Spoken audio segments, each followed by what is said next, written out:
on what Negroes, or rather African Americans, were truly considered to be as a nationality of race prior to being called or labeled a Negro. Aborigine, which means what? Black folks. You never find a white aborigine. Aborigines are called natives, or they're always dark-skinned people.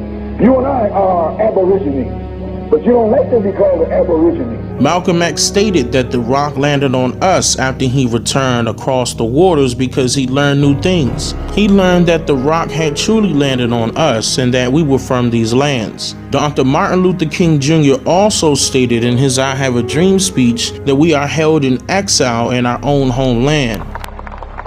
The Negro is still languished in the corners of American society and finds himself in exile in his own land. Now we have a lot of scholars out there and individuals are missing the point.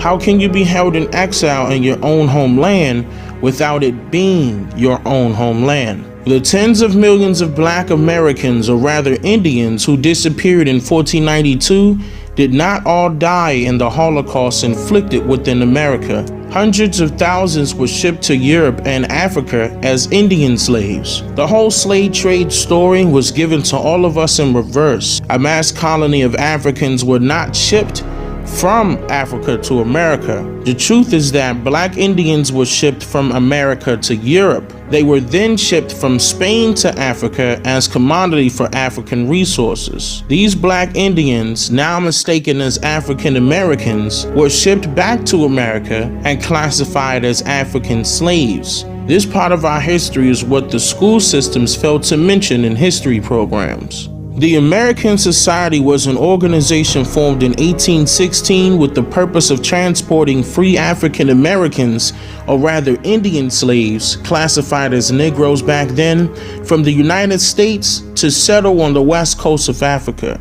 During the decades, the society operated and transported more than 12,000 people to Africa, and the African nation of Liberia was founded.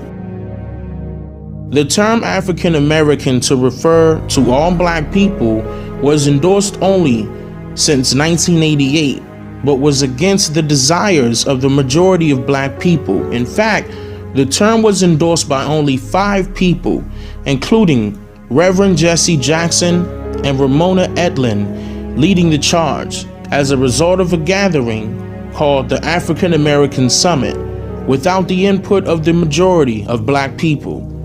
Author Avis J. Smith went to the district court in Washington, D.C.